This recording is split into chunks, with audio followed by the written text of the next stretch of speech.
ناول سړه لیکوال نور محمد ترکی 2 څپرکی. له بر کلي څخه 2 زلمیان د تور کلي ته راغلل او په ماجد کې یې وویل 3مه ورځ کافله وځي، باید ستاسې له کلي څخه هم ټول سړګان په همغه ورځ راووځي. اوس نو باید له همدې کلي څخه 2 نور زلمیان د هغې خوا کلي ته ولېږئ چې هغه هم خبر کړي چې په ټاکلې ورځ راووځي او په دې توګه ټول سره ګډ سي او د قافلې په څېر کوز ملک ته رهي سي. تور په ډېر جدت او مینې سره د بوټو خورا درانه غوځیان د هغې کونډې کره وروړي چې هغې د زاړه کوسي خبره ورسره کړې ده. په تېره بیا چې وایي اورېدل چې قافله 2 ورځې وروسته روانېږي، نو ټول صورت یې اور واخیست چې د کونډې د بوټو کوټه به پوره نه سي او قافله به ځینې ولاړه سي. د تور خور بدکۍ خورا خواشینې ده. دې د کلي یوې بلې نجلۍ ته چې هغه یې خور بللې ده د دې پوښتنې په ځواب کې چې ولې ډنګره غوندې ده او پر څه یې بڼه الوتې ده وویل تورجان خوارکي 1 میاشت هم پر کورسه په ارام وانه چولای سوه. 2 کاله هغه درانه زحمتونه او خوارۍ پر ځان ومنلې، خو چې کور ته راغلی لا نه و. سم د لاسه د کور په کارونو بوخت سو او داسې درانه کارونه یې وکړل چې هرومرو به یې تر ډېره پورې ملا خوږېږي. له ډېرې ستړیا یې هره شپه تبه وي. اوس چې څو شپې پرې نه دي تېرې سوي، بیا دا دی قافله تیاره سوه او باید بل سبا بیا راڅخه ولاړ سي او ما بیا د کاکا جان مینې ته پرېږدي. هغه ښځه خو تاته معلومه ده چې څومره په زړه لویه ده. مخ او شا مې د دې د څپېړو او سوکانو په سبب تک شنه دي. د دې وروستیو جملو د ادا کولو په وخت کې یې غاړې بوږې سوې او ژړا یې په ستوني کښېوته چې خبره یې له خولې څخه نه وتله.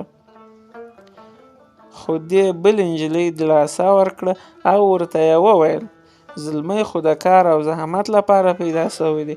کار او زحمت پر دوی هیڅ تاثیر نشي کولای. ته مه ژاړه، ورور به دې له کښې خوا ښه ټیکری او مچڼې درته راوړي.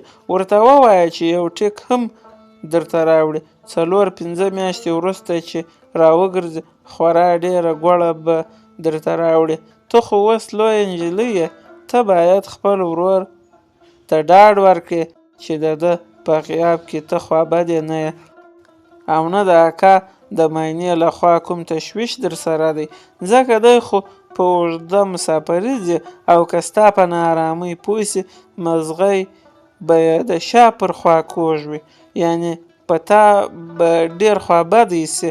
نو خورجانې ته ګوره چې ده ته دا زړه کښې خبرې ونه کړې. ښه جار سم د دې وینا په اثر په بدکۍ لږ څه ساه ننوتله او زړه یې تر یوه حده پورې ډاډه سو. په تېره بیا په دغو ټکو چې زلمی د کار او زحمت لپاره پیدا سوی دی د بدکۍ زړه ور پوړه کړ او دا ډول احساس یې پکې منده کړ چې ګواکې رښتیا دا نوک وهلې او خواره ورځ د هر زلمي لپاره حتمي ده. خو بیا هم چې به یې د ځینو بډایانو زامن ور په زړه سول، د دغه ټکو اثر به په کې غړند سو. سبا د سړګانو لومړۍ قافله وځي. تور خورا خوشحاله دی، که څه هم د ده پښې لڅې دي خو اوس تر پخوا ډېرې ښې سوي دي، ځکه چې تقریبا 1 میاشت د لڅې پښې هرې خوا ته وځغاست او پښې یې بېرته داسې سوې لکه د اوښ څپړه. ازغي او تیرې تږي دومره اثر نه پر کوي. د خوشحالۍ لوی او لومړی علت یې دا دی چې د کونډې د بوټو کوټه یې ور پوره کړه او هغې کوسی ورکړ. دی هره ګړۍ کوسی پر ځان ګوري، سر پرله پسې کښته پورته کوي ځکه چې د کوسي اوږدوالی معلوموي. دغه کوسی څو ځایه سوری دی. د حساب له مخې د عمر شپه نه ده پاته، خو د تور د اکا مینې ژر څو تور سره او شنه زړوکي منډه کړل او ځینو سوریو ته یې پیوندونه واچول چې د باد ورننوتل منع کړي. تور ته دغه کوسۍ داسې ایسېده لکه ښه نوی غزنیچی پوستین او خورا په احتیاط سره به یې په اوږو کاوه. د تور خور او د اکا مینه په دې چې تور لڅې اوږې کوز ملک ته نه روانېږي خورا خوشحالي کوي او بتکۍ خو سم د لاسه دریه راواخیستله او په وهلو یې پیل وکړ. خو کوم وخت چې بتکۍ ته ور په یاد سول چې ورور ته به ماښام لمده ډوډۍ له کومه ځایه ورکوي ځکه چې سبا به وږی مسافرۍ ته روانېږي نو یو څه تجویز خو باید ورته جوړ کړي. بیرته خوابدې غوندې سوه او دریا یې له لاسه وغورځوله. د اکا مینې ورته وویل ولې د دریا د لاسه واچوله وهایه که نه. بتکۍ دا ټکی مې را په زړه سو چې سبا خو لالا جان په خیر له څړګانو سره ځي یوه کاسه خو مو باید ور تیاره کړې وای. مه خوابدې کېږه تور خو یې نن د توړۍ کره وربللی دی هغو ونډۍ ورته کړې ده. د تور اکا هم غوښتل چې نن یو څه ونډۍ وکړي او ماښام ته ښه کټو باندې سي خو خدای دې د کرم کور وران کړي. ونډۍ یې په دې دلیل ور نه کړه چې پیسې یې سمدلاسه نغدې غوښتلې. نو ته زړه مه خوره ماښام ته د تور خولۍ په غوړو کې ده خو دا باید درته ووایم چې د سهار کاسه به زه ور تیاره کړم. یو څه غوړي مې یوه کونج ته د دې لپاره غلي کړي وو چې ما ویل جوړ ناجوړ سته یو ورځ به په ډېره تنګه کې په کار راسي د کروتو یو زدونی به له چا څخه راوړم او سهار لومړی تر خوځېدو به یې پر توده کاسه کښېنوم. تورجان خو مې داسې دی لکه خپل زوی بد خو مې نه پر لورېږي. تور ماخستن ناوخته راغی سم د لاسه یې د بنۍ خوله په یوه توره سونۍ وتړله. خور یې ویده وه. د اکا مینې یې ورته وویل موږ د بنۍ خوله ځکه خلاصه پرېښودله چې موږ ویل توړۍ به د سبا د مزله لپاره یو څه د غوښو برخه درکړي چې هغه به ته په بنۍ کې واچوې خو داسې څرګندېږي چې څه یې نه دي درکړي. ګهیځ د اومکۍ غرمې څخه مخکې چې لمر ښه راختلی و د کلي نه د باندې په قطبي برخه کې یوه لویه ډله نر او ښځې معلومیږي. څوک ناست دي څوک ولاړ دي چا په لکړه او یا پنډ غوندې لرګي تکیه کړې ده. مسافر یو یو له کورو څخه په داسې حال کې راوځي چې د خپل کاله غړي نر او ښځې په پسې وي او دې لویې ډلې ته را روان وي. دا هر بهیر چې راځي برګ وي یعنې ښځې او سړي نجونې او هلکان چې ډول ډول ګدلې یې اغوستې وي پر لګډ دي. په ځینو بهیرو کې خره هم سته چې په بنیو خورجینانو او یا په زړو ګونیو بار دي. د هرې کوچنۍ ډلې نر او ښځې سرزړوي غوندې روان دي خو کله کله د کومې زړې ښځې شړک سي چې په هغو پسې د ناویانو او د پیغلو ژړا هم پورته سي. کوچنیان چې خپلو میندو خویندو ته ګوري هغوی هم کریږي کې ځینې کمکیان د میندو څخه پوښتنه کوي چې دوی پر څه ژاړي خو کوم وخت چې هیڅ جواب وانه او یا د خفګان په توګه ورته وویل سي چې پلار یا ورور دې د اوږدې مسافرۍ پر لور روان دی نو دوی هم چیغې کوي خو کوم نوی شی او یا حرکت چې وویني ناببره یې ژړا ودرېږي. په لویه ډله کې څو کسه سپین پګړۍ هم معلومیږي. دوو کسو چې سپینې لنګوټې یې تړلې او سپین خوراخي رنګ کالي یې اغوستي دي. هر یوه د څادر یو سر لوړ نیولی دی او یو څه ارت سره ولاړ دي. د څادر منځ ځړېدلی غوندې ښکاري یعنې یو دروند غوندې شی پکې دی. هره کوچنۍ ډله چې دلته راورسېږي یوه لویه ځوږه جوړه سي. هر سړی تر دغه څادر لاندې وځي. کوم وخت چې سړی د څادر مخې ته راسي نو لومړی هغه دروند موجود چې قرآن کریم دی د څادر د پاسه ښکل کړي او بیا سر ټیټ کړي او تر څادر څخه هغې خواته تیر سي او سم د لاسه په څادر کې یو شی چې پیسې وي واچوي. هیڅوک یې نسي لیدلی او نه یې شمیرلی سي چې څومره یې پکې واچولې، خو البته شرنګ یې دغه دواړه کسان چې ملایان دي واوري چې ژړ غاښونه سپین کړي. وروسته تر قرآن شریف وتلو بیا هر سړی د کلي ملا سپین سرو او سپین ږیرو ته ودرېږي او کم وخت چې لږ څه خبرې ورسره وکړي نو شا ور وګرځوي او هغوی یې په ښي لاس د اوږو په منځ کې 3 پله ووهي. د دې وهلو په وخت کې هر سړی ته دا وایي: ځه خدای او پیران دي شا مځکې ته مه بیایه، پر ښه خوارۍ دې خدای پېښ کړه. ځینې سړیګان په څو کسو یو خر لري چې د دوی څوري پرې بار دي او ځینو سره چې بیخي هیڅ نه لري بنۍ او یا زړې ګونۍ چې ډکې ښکاره کېږي خپلو خپلوانو په څنګ کې رااخیستې دي. دغه ډول غوټې ډېرې درنې نه وي ځکه چې لاره اوږده ده او هغوی یې وړلی نسي. د هغو سړیګانو د وړو څوري چې دوی بیخي تش تور لاسونه وي. ځینې نور سړیګان چې خره لري وړیا ورسره وړي خو د دوی د اغوستلو کالي او یا نینې چې په کڅوړو کې اچولې وي دوی په خپله اخیستې وي او لاره وهي. د تور د وړو څوری چې تر 14 پاو څخه ډېر دروند دی. یو بل سړی چې د ده څه خپل غوندې هم کېږي پر خره رااخیستی دی. د ده بنۍ د اکا مینې رااخیستې ده. دوی هم لکه دغه نور سړیګان له خپله کوره راووتل او د هغې لویې ډلې خواته را روان سول. لویې ډلې ته لا نږدې سوي نه وو چې خړ خپل وراره ته یو عاجزه غوندې غږ وویل: اوس خو به تر قرآن کریم وځې، څه شی در سره شته چې په څادر کې ور واچوې؟ که در سره نه وي نو زه به ژر یو چا ته ووایم چې تا ته یو قران یا روپۍ درکړي چې د ملایانو په ځولۍ کې یې ور واچوې. که داسې ونه کړو نو ملا او طالبان به مو په لعنت سترګې وکاږي.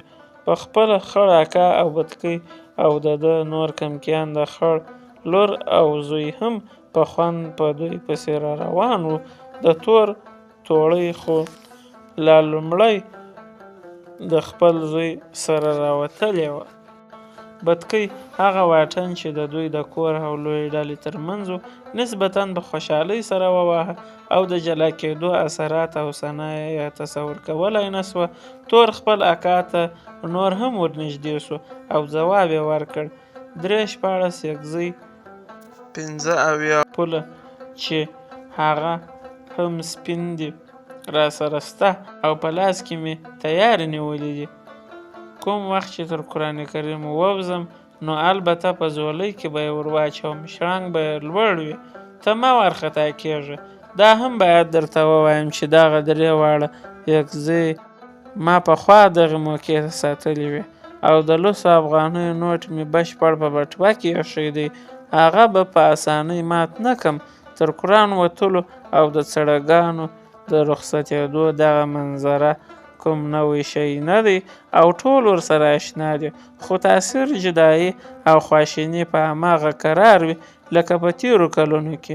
بتکۍ تر ټولو ناقراره غوندې ده. د نورو ښځو او نجونو هر پلو ته سوک سوک وي، خو دا کله کله په زوره وژاړي او اوږده غړانګه وکاږي چې د ځینو سپین ږیرو او سپین سرو توجه ځان ته راواړوي. کوم وخت چې تور تر قرآن کریم ووت نو لومړی خپل اکا ته ودرېد چې په څپېړه یې د اوږو په منځ کې ووهي او په دې توګه د ډېر برکت څښتن سي. د اکا مینې هم د اوږو په منځ کې 3 ځله په څپېړه وواهه او ورته یې وویل: زه خو دې د مور پر ځای یم، ډېرې خوارۍ او لالهاندې مې در سره وړي دي، په دې باید پوه سې تورجانه چې که دې زه او دغه سپین ږیری اکا ونه بخښو نو خدای پاک دې هم نه بخښي. د اکا د معاینې دغه خبرې لا نه وې تمامې سوي چې بتکۍ په غاړه کې ور ولوېده او په خورا زوره یې کریږه له خولې ووتله. تور پر خوله لاس ور ونیو او ورته یې وویل چپ سه، په مرګ خو درڅخه نه ځم، شکر دی په روغ صحت کوز ملک ته روان یم چې درته ښه خط ټیکری او مچڼې راوړم. که خدای کول خورا ښه ډېره ګوړه به هم راوخېژوم چې بیا به یې په ګرګاڼو خورې. خلک در باندې خاندي چې بتکۍ څومره سپۍ ده چې دومره په زوره زوره ژاړي. بتکۍ ناببره خپل غږ ودراوه. شاوخوا خلکو فکر وکړ چې ژړا پسې شنه کړه، خو په حقیقت کې دا د ورور تر اثر لاندې راغله او سم د لاسه یې ورور ته وویل ښه دی نه ژاړم، خو ستا باید فکر وي چې ماته خورا ښه ښکلی ټیک راوړې او کپۍ هم باید ښکلې او ټینګې راته راوړې. تور د کلي ملا او نورو سپین ږیرو ته هم ودرېد چې پر شا باندې یې ووهي. د رخصتېدو دغه مراسم ژر غړند غوندې سول او سړګان ورو ورو له خپل کلي نه د جنوب لور ته تلل. د هغې ورځې مزل خورا لنډ و او تقریبا له کلي نه 6 میله لرې یې واړول. مازدیګر خواته د نورو کلیو سړګان هم ور ورسېدل او ټول سره یو ځای سول. د سړګانو په قافله کې اوښان نسته، نږدې 100 خره او 3.5 کسان دي. لومړۍ شپه ټول خوابدي او متاثره غوندې و، خو سهار بیا تر پرون لږ څه ښه و. د سړګانو قافله خورا وختي لېږدي او ناوخته اړوي، یعنې خورا لوی مزلونه کوي او په بیړه او ګړندۍ روان دي، نو ځکه دوی د اوښانو په قدم نسي تلای او اوښ والا له دوی سره نه یو ځای کېږي. د اوښانو قافله تل جلا درومي. ځینې سړګان یو یا 2 خره هم لري چې بیا په کوز ملک کې خاورې پر وچلوي.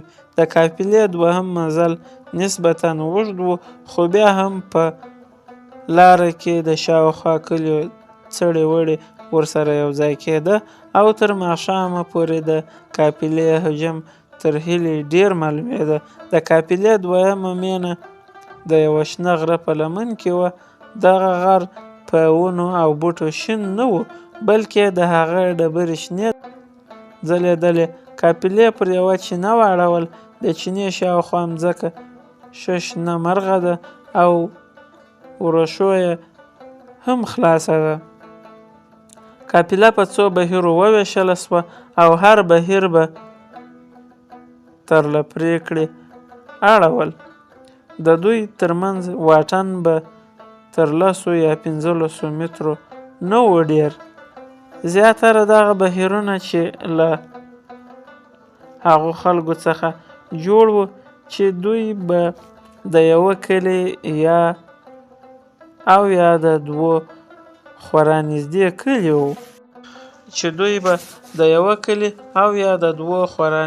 کلي وو د دوهمې ورځې په مزله کې تور د خپل کلي په بهیر کې لیدل کېږي چې سپېره غوندې بنۍ یې په برګ واښ کې د اوږو په منځ کې داسې سمه او سیخه تړلې ده لکه عسکري چانټه. نور هم ګڼ شمېر سړګان لیدل کېږي چې یو شی یې په شا وي او یو لاس یې هرومرو پورې بندوي، خو د تور دواړه لاسونه ایله دي او تر ډېرو کسانو اوچت او خوشحاله لیدل کېږي. که په قافله باندې یو عمومي نظر واچول سي نو په ډول ډول خلک او رنګارنګ خره چې پیټې پرې بار دي ولیدل سي. مثلا زړکیان زلمیان او په غاښ پاخه سړي په نظر راځي. زړکیان اکثره لښتې په لاس کې په خرو پسې سم روان دي او د هښه نارې پرله پسې اورېدل کېږي. نور سړګان هر پلو ته 2 یا 3 څنګ پر څنګ پر لاره روان دي او په خپلو منځو کې خبرې سره کوي. یو شی چې د ټولو سړګانو سره شریک دی هغه دا چې یوه هم د وایه کالي نه دي اغوستي، خو البته ځینې جمعداران بیا لږ څه ښه او بڼه یې د سړي سترګې ځان ته اړوي. تور په داسې حال کې چې د خپل پیټي واشکه یې سره سم او پسې ټینګ کړ، خپل ملګري ته وویل: دومره لویه قافله سوه، خو ټوپک لږ معلومیږي. د مني په پای کې چې کومې قافلې ځي، له هغو سره ټوپک ډېر وي. که غدۍ راباندې وخته، څه به کوو؟ ته ولې له غدۍ څخه بیریږې؟ نه خر لرې او نه روپۍ، څه به درڅخه یوسي؟ یوه بنۍ لرې او یو من اوړه. خدای دې غدۍ نه راباندې خېژوي، که نه وي نو سرونه ته مو ډېر خطر دی. زه په دې برخه کې ډېره بده خاطره لرم. وروره، په دې خبره کې به خبرې نه کوې چې غړي مې ښویېږي. خدای مو دې وساتي. مازدیګر چې قافلې واړول، نو تور سمدلاسه لکه دا نورو سړګانو د خپلې بنۍ خوله خلاصه کړه او یو موټی توت او نینې یې له کڅوړې نه راوکښې او بیا یې د اوړو یوه پیټۍ ته څنګ وواهه او ورو ورو یې خوله په ښورېدو راغله. تور د بهیر سړګانو ته من اوړه په انډوالۍ سره اچولي وو. هر سړه په خپلو اوړو کې په کور کې لا مالګه ګډه کړې وه. په هر بهیر کې کار زلمیان کوي او ټول کارونه یې سره ویشلي دي. مثلا څوک اوبه راوړي او څوک بټې راټولوي، څوک اوړه لندوي، څوک بیا ډوډۍ پخوي. زړکیان ټول خره پیایي. دغه ټول کارونه په دوهمه مینه کې په اسانۍ سره ټاکل کیږي او هر څوک چې کوم کار کولی سي هغه کوي او هیڅ څوک ځان نه سپموي. کوم وخت چې تور د اوړو پیټۍ ته څنګ لګولی و، نو یوه زړکي ته یې غږ کړ او ورته یې وویل: او زړکه، خدای دې لوی که، کوم وخت چې خره پیایې، ته ګوره که دې چیرې کوم مړ بوده ولید، ما ته ووایه. ته خو وینې چې زه په پښو بیخي لڅ یم. زه به د هغه بوده پوټکی واړوم او په پښو پورې به یې وتړم، یعنې سوګلې به ځینې جوړې کړم. شاباس لوی سې، راسه چې یو څه توت او نینې هم درکړم. هلک چې په تیخر کې یو اوږد غوندې لرګی نیولی و او په یوه لاس یې د پتیرې ډوډۍ ژۍ خولې ته نیولې او په بل لاس کې یې یوه ډبره اخیستې ده چې د نورو بهیرو څخه کوم سپی پرې یرغل ونه کړي. په منډه ورته راغی. ده ژر د لاس تیږه وغورځوله او لپه یې د توتانو او نینو لپاره ونیوله. تور هم سم د لاسه په خپله لمن کې لاس کښته کړ او یو څه یې د هلک په لپه ور واچول. په دې وخت کې یې ورته وویل: خوارکه، ته خو هم یبلې پښې یې، که دې چیرې مړ خر ولید نو په منډه راسه، ما پرې خبر که. زه به سم د لاسه ورسم او ستا لپاره به هم د سوګلو جوړولو په غرض پوټکي ځینې واړوم چې دواړه به ښه سو او په سوکه او په راحت په خپل مزل کوو. که دې داسې ونه کړو نو وپوهېږه چې تیرې تیږې به زموږ نوکان وباسي او هم به ازغي پښې را سوری سوری کړي، ځکه چې په مخ کې خورا ژرګي سته چې هر ازغی یې لکه د غوندې ستن داسې دی. یوه بل سړه پرې غږ وکړ: خپل توت او نینې په پردیو هلکانو مه خوره. لیونیه، ته نه ګورې چې ټوله قافله کې یوازې یو څو بختوران سته چې د هغو پښې پټې دي او نور هر یو د دې دعاګانې کوي چې کوم مړ بوده مونده کړي چې د هغه څرمن واړوي. ښه لاره یې دا ده چې د خپلې بنۍ کالي دې په بل شي کې خوندي که او خپله بنۍ په پښو کې وتړه. پروا نه لري دنیا دې د سر بلا واخله، که ته ژوندی وې بله بنۍ به ومومې. دریم سړه له لرې وټوخل او لاس یې پورته کړ او لږ څه په بیړه یې ورته وویل: د مړه بوده په څرمن به مړي سره وشي. مړي په خپله نه بنۍ لرم او نه کوم بل شی. تو خو باچا یې باچا چې بنۍ لرې، که بیخي تنګ صدر باندې راغله نو هغه به په پښو کې وتړې. خواري زموږ په برخه ده چې والله که تېره شپه مې له یخه سترګه هم پټه کړې وي او پښې مې د ازغو له لاسه سورۍ سورۍ دي. چاودې خو لا یوې خواته پرېږده او داسې چې پرې وکم نو 2 ګامټې داسې پر له سوځي چې ته به وایه مالګه دې پر دوړولې ده. کوم وخت چې دغه دوهم سړه لاس پورته کړ نو ټول وزر یې چې تر خیرو لاندې پټ و ښکاره سو. د ده دواړه لستوڼي نه وو. تا به ویل چې دوبی دی او په خوښه یې د لنډو لستوڼو خط اغوستی دی. البته نور خط یې ښه پر له پورې و. د ډېرو پیوندونو د لاسه چې هر ډول او هر راز پینې پکې وي داسې پنډ سوی و. تا به ویل چې شړۍ ده. تور چې لږ څه نورې نینې خولې ته واچولې او هغه یې په بیړه په دواړو ژامو کې سره وویشلې پر غږ کړل. ته یې ولې غم کوې؟ خو داسې پنډه ګدله یې در جوړه کړې ده چې کارتوس ورځنې وتلی نسي. بختوره ارمان یې مه کوې. مور لرې چې دغسې غواړې. موږ غوندې یتیم او بې پلاره خو نه یې چې ستا چې په دې پنډ خط کې هم یخ کېږي نو موږ خو باید وژاړو. توره وروره شکر وکاږه تر موږ ټولو پټ یې. وګوره ستن به نه وي در څخه ځکه چې پښې مې بیخي له ازغو ډکې دي او غواړم چې دا خپل پرتوګ یو څه په وګنډم. زما خو برزې خوږېږي. خدای دې په تو اکا خوار کړي.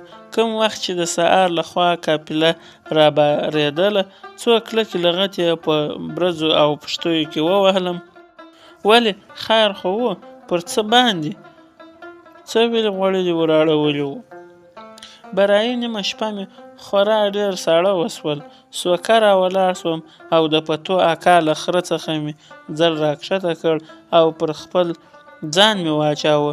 ځل خورا ښه تود و او مړ غوندې ویده سوم.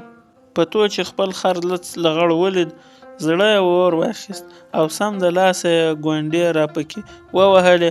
خدای دې خوار کړي. نږدې یې وژلی وم چې بیا به مې تر پور نه وای وتلی. غټ مازدیګر د تور په بهیر کې یو ملاوشمه سړي غږ کړ. هلکو له بهیر څخه لږ څه ارت یعنې لویدیځ خواته ما یو ځای د ماجت په توګه ټاکلی دی. د مازدیګر لمانځه لپاره هلته سره راغونډ سئ چې لمونځ په جمع سره وکړو. یو سړه چې له تور څخه څو ګامه ارت د مني د لمر وړانګو ته اوږد غځېدلی او تر سر یې یوه غټه غوندې ډبره لاندې کړې وه وویل ولاکه د حرکت یو مزله داسې کوټلی یم لکه دغه ته به وایې تر میچنې ایستلی یم. پر 2 تلو درېدلی نسم.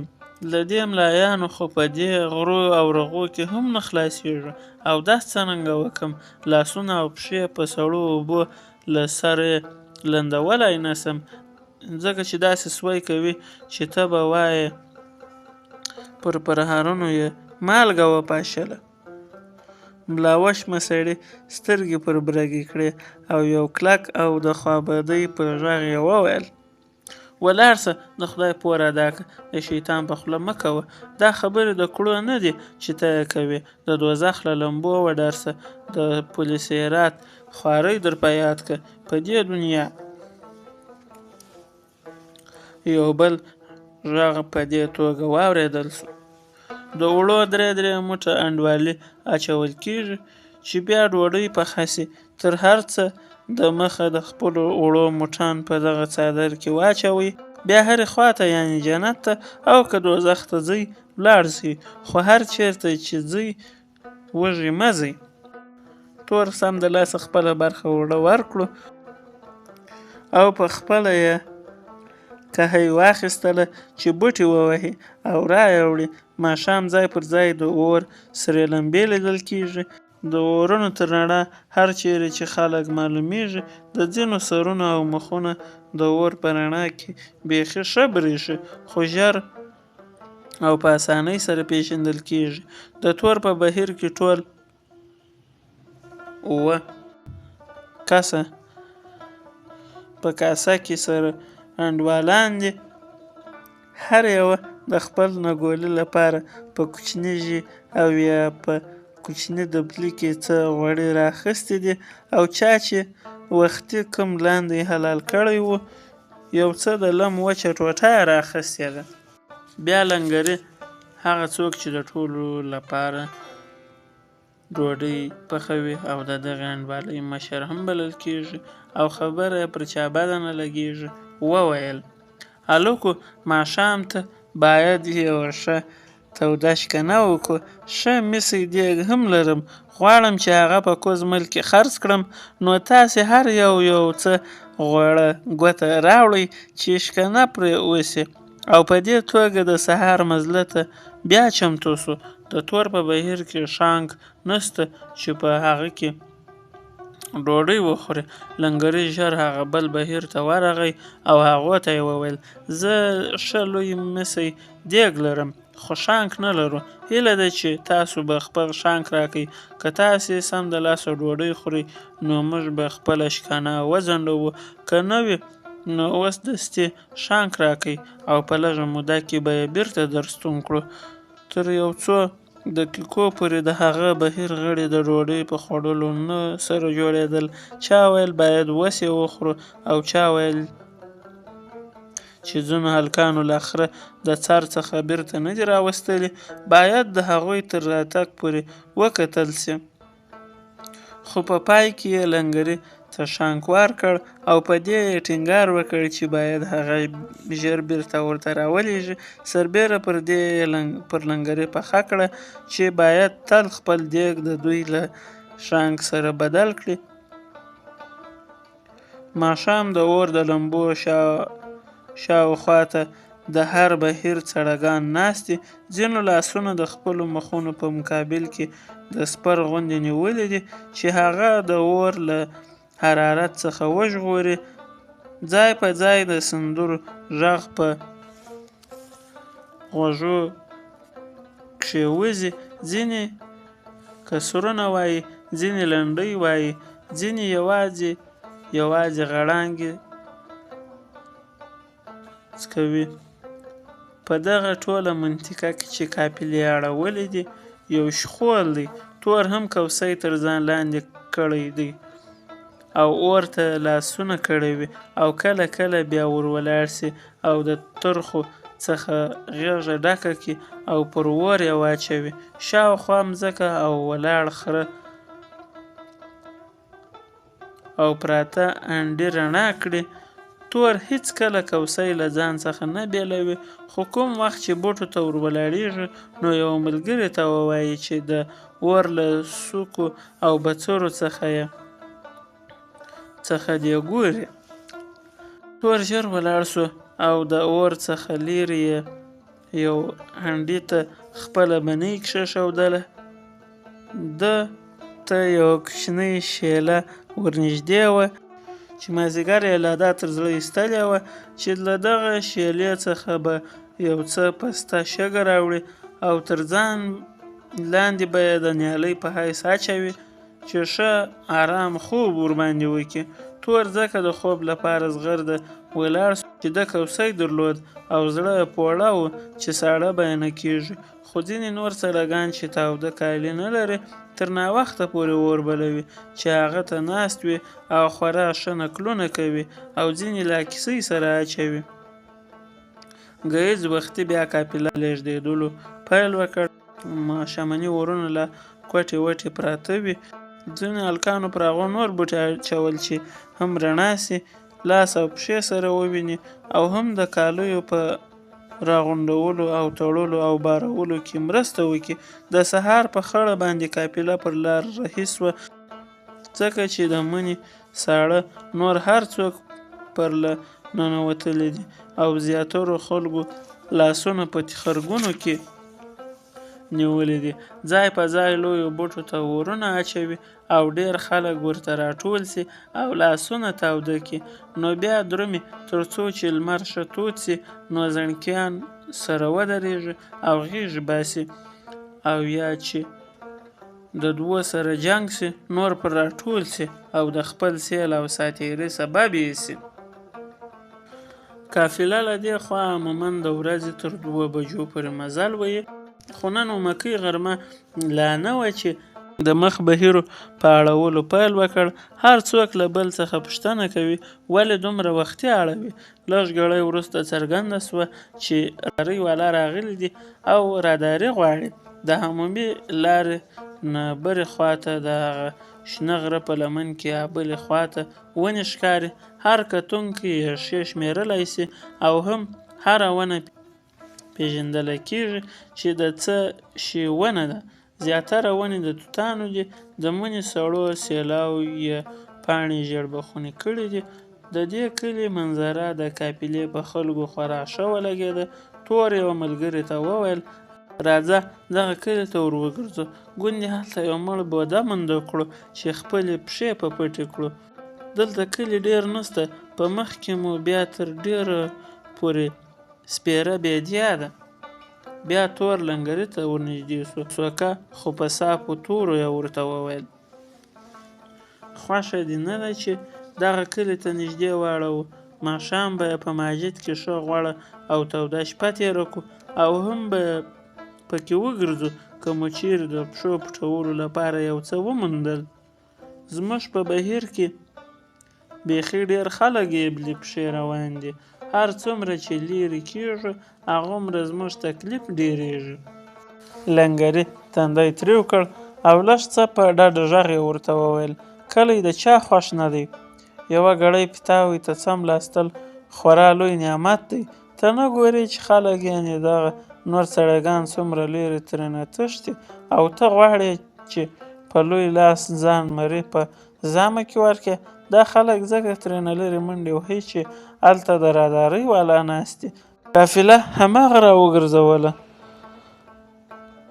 نو که ته راداري لرې او له وسه دې پوره وي چې ورسره وې څېړې نو 20 که راته ورسه. خدای دې وکړي چې د میرزا پر زنګانه کښېنې، موږ خو یې وس نه لرو او له دې کلي څخه لرې تښتو. د تور بهیر په یوه شېله کې نیام د کلي نه لرې کېدو لپاره مخ په لویدیځې خوا روان سو او ټولو ساه نیولې وه چې اوس به مو د رادارۍ والا ونیسي. هر یو خورا سوکه سوکه خره شړي. څوک چې خره نه لري هغوی له خرو نه مخکې سول. کوم ځای چې شېله ډېره ژوره نه وي نو دوی ټیټ ټیټ روان وي او کله ناکله تر شا ګوري چې څوک خو راپسې نه دي. په دغه وخت کې څو نور سړیګان چې د هغوی هم بنۍ په شا وي د تور په بهیر پسې راځغلي چې دوی یې لاندې کړل. نو د مخ خلکو ته د لاس په اشاره د درېدلو امر وکړ او سم د لاسه یې په شړلې ساه ورته وویل تاسې ولې ځغلئ؟ رادارۍ والا ته خو 2 په ژبه پوه کسان ورغلل چې فیصله ورسره وکړي، یعنې یو بس ورسره وتړي. کم وخت چې بس وتړل سو نو بیا تاسې هر څومره منډې چې وکړئ مجبور یاست چې خپله جلا تر ځان ورتېره کړئ. نو هر کله چې تاسې جلا ورکوونکي یاست نو بیا ولې تاسې په شېلو کې خپل نوکان وهئ؟ درځئ بیرته په عمومي ټول کښېوځئ. هر څه چې پر جهان و پر تاسې به هم وي. لنګري نور کله خو به بس نه تړل کېده او هر څوک چې به یې ونیوله له هغه څخه به یو څه اخیستل. زما ښه په یاد دي چې په روز سږکال ما صرف د نسوارو عینه لرونکی ژړ دبلی ورکړ او زه او زما 3 واړه ورونه یې خوسي کړل. بس تړل ښه نه دی ځکه چې موږ دومره پور پرې کولی نه سو. یوه ورته وویل ته بیرته سمې لارې ته راواوړه، خدای به خیر کړي.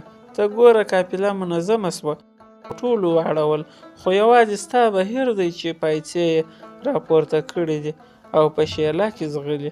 کوم وخت چې دوی بیرته راوګرځېدل. نو واورېدل سول چې د سږ کال رادارۍ والا خورا ښه دیندار او لمونځغاړي خلک دي. مشر یې تر غرمې پورې وظیفه کوله او مراقبه ناست و، خو په زړه کې بیا خورا کلک او بې رحمه غوندې و. هر څو زارۍ ورته وسوې چې د سړي پر سر دې غیران ټول کړي، خو ویې نه منله او یوه بشپړه افغانۍ یې غوښتله د خولې د پرېکړې لپاره چې هغه 2 کسان ورغلي وو، هغه یې وهلي او ترټلي هم دي. اوس نور 2-3 تنه سپین ږیري ورغلل، ګوندې یو سر وتړل سي او ټولو ته وصایي پېښه سي. د تور بهیر هم واړول، تور ری وواهه چې ښه ده یوه پلا ورسي او رادارۍ والا وویني چې دا لا څه توکم خلک دي او څه ډول غږېدا یې ده.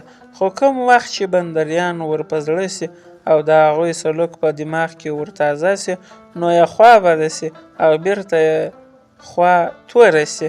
یوه ملګري ته یې وویل بندریان ډېر ظلم او تیری کوي او که رادارۍ والا بندریان ډېر ظلم او تیری کوي او که رادارۍ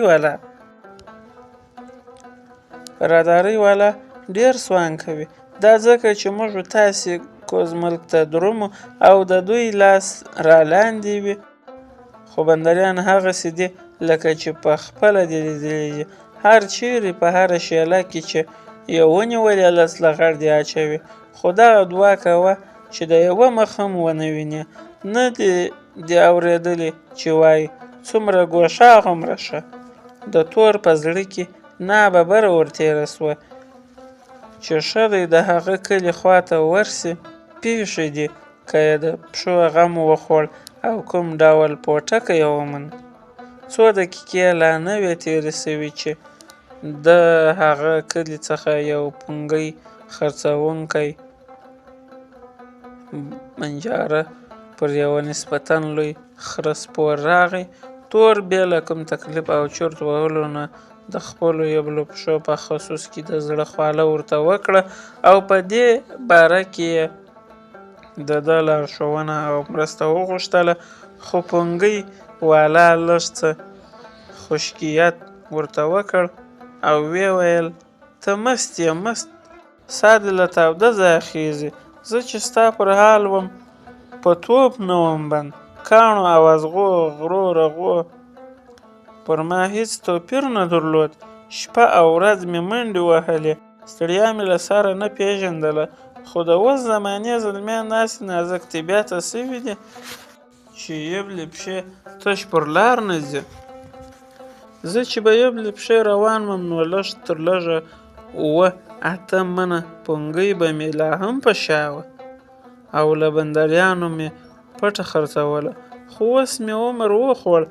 های های ځواني. په دغه وخت کې لنګرې غږ کړ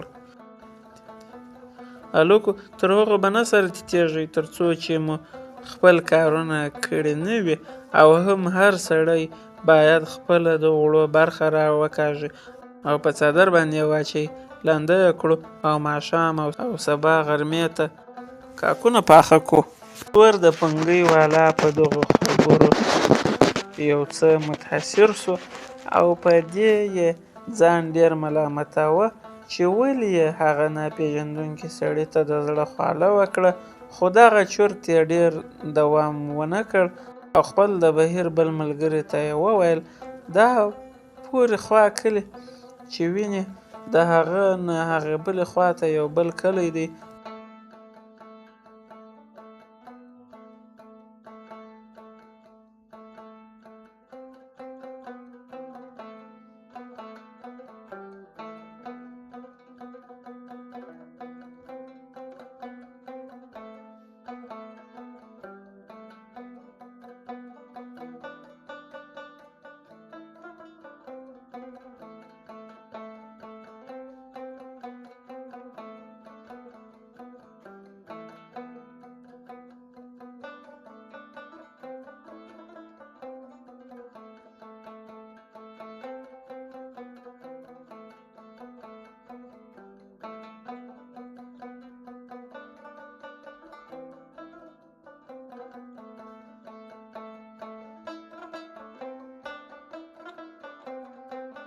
لومړی ملګري یې پر راغږ کړ: تاسو خو لا اوس هلکان یاست، د دنیا سړې او تودې در باندې نه دي راغلي. دغه ډول لنګرونه زموږ او ستاسو لپاره نه دي. په دغو ځایونو کې هغه چاته خوله مړۍ رسېږي څوک چې ښه دروند نظر راوړي. که څه هم زه هلته ورغلی نه یم، خو له تجربې نه دا راته معلومیږي چې هلته کار کوونکي او مزدوران له سره نه ورپرېږدي. دا د هغه چا ځای دی چې په توره غوښه پټ دی، یعنې یو څه پرې ویني. له دغه کبله زه درته وایم چې خوسې په خوسې ځان مه سرګردانه کوئ او په خپل بهیر کې سوکه کښېنئ. څرمن هم هلته نسئ موندلی، ځکه چې په خپله د هغه او د شاوخوا کلیو سړګان اکثره یبلې پښې په قافله کې راګډ شول. یو مزدور مې ولید چې په پښو کې یې غرواښه تړلي وو. که څرمنې هلته موندل کېدای، نو هغوی به ولې یبلې پښې راتلای؟ خو د تور او په سپرې کړي زړونه ونه درېدل، او وروسته له هغې چې د بهیر له کارو سره یې لکه د بوټو د اوبو راوړلو سره مرسته وکړه، او هم یې د سبا غرمې د کاکو پخولو لپاره اوړه ورکړل، نو دواړه د هغه ستانه کلي خواته روان شول. دوی په خپل منځ کې سره وویل چې خپله دغه اراده به بل چاته نه وایي، ځکه چې ډېری به یې بیا ورانۍ وکړي. په دې کې هیڅ شک نشته چې تور خپل کوسی هم اغوستی دی. دوی د هغه کلي پر سر خوشه ارد تېر شول، چیرې چې رادارۍ والا کښته سوي وو. د ستانه کلي ته چې ورنږدې شول، یو هلک یې ولید، 3 غواوې د یو لښتي پر غاړه پیایي. ستړی مه سې، خدای دې خوار نه که، ته خو تر موږ لا خوار یې. مور نه لرې چې د خط دغه 20 پړانګې دې سره ووډي چې له دغه ساړه سیلاو څخه خو لږ خوندي سې. دا یو کولک دې ولې پړسېدلی دی؟ لومړی تر هغه چې دغه هلک چې په مخ کې یې ټکی وینه نسته او د څټ رګونه یې داسې راختلي دي چې ته به وایه د دمبورې 2 تارونه دي. څه وایې؟ د تور ملګري پر سر لاس ور تېر کړ او په پسته ژبه یې ترېنه پوښتنه وکړه: خدای دې لوی که، دلته به چیرې مړ بوده درته معلوم نه وي چې موږ یې د پښو لپاره ورځنې څرمن واړوو؟ په لنګر کې مسافرو ته څه ورکوي او که یا؟ او په دغه وخت کې یو بل ژړی غوندې هلک راڅرګند شو او په دوی باندې یې غږ کړ: هلکو، غله یاست او که سړګان، دلته څه غواړئ؟ قافلې خو مو لیرې اړولې دي، تاسې د څه لپاره دې خواته راوښتي یاست؟ خپل مزل به مو وهئ. که اخندزاده صاحب در خبر شو، څرمن مو وباسي، ځکه دا 2 شپې لومړی په دې کلي کې د یوه سړي خر غلو بیولی دی. تور پر را درسته کړه: موږ په خپله د بوډاګانو په څېر څرمن پسې ګرځو چې دا خپلې یبلې پښې په پټې کو. په موږ پورې څرمن کومه ده چې څوک څرمن راڅخه واړوي؟ غله نه یو، مزدوران یو. کوز وطن ته د دې لپاره درومو که مو نسونه واړول او یو څه شی مو کورونو ته منډه کړ. ستاسو د کلي مزدوران خو هم زموږ په قافله کې نن راګډ شول، نو بیا ولې راته غله وایې؟ ته خو زموږ غوندې خلک پیژنې چې بې ازاره څړګان یو. او په سپرې کړي تور ته په لاس اشاره وکړه او بیا یې ورته وویل: هلک سړی دی، یوه ناپړې ته یې وکړه، راځه چې خپله لار ووهو. ګوله د جومات لار راوښیه او یا د اخندزاده د لنګر لار را په ګوته کړه.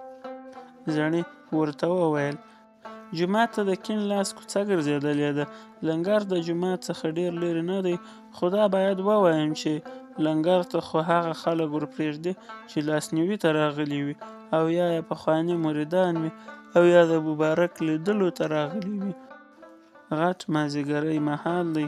دوی دواړه د اخندزاده صاحب د لنګر مخې ته راورسېدل. د لنګر د احاطې څخه د باندې شاوخوا ته 2 خره تړلي دي چې پر ځینو یې نیالۍ هم تړلي دي.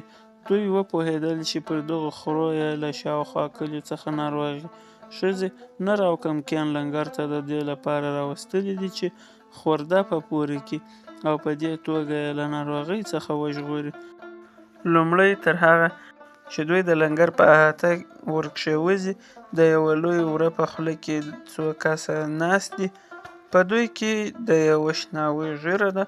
دې سړي په دې درګاه کې خپل ټول عمر تیر کړی دی او له خورا نږدې مخلصانو او خلیفګانو څخه دی.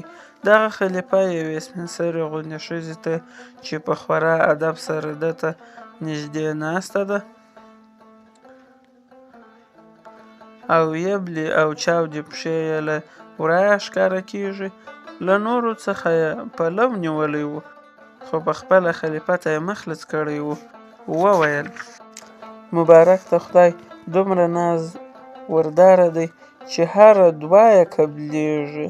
د هر ړانده په سترګو کې چې ده د زړه په اخلاص تو کړي دي نو هغه د رب په فضل په همغه ان ښه سوی دی او خورا په خوشحالۍ خپل کور ته بیرته ګرځېدلی دی. پر شل چې لاس تیر کړي سم د لاسه پر پښو جګ ودرېږي. هېڅ مرض دته طاقت نه لري سربیره پر دې چې ناجوړه جوړوي په هره تنګه کې خپلو مخلصانو مریدانو ته رسیږي. که له کوم چا څخه یې زړه ښه پوست سي او دعا ورته وکړي خدای به ډېر شته ورکړي. پټه هم ښیي.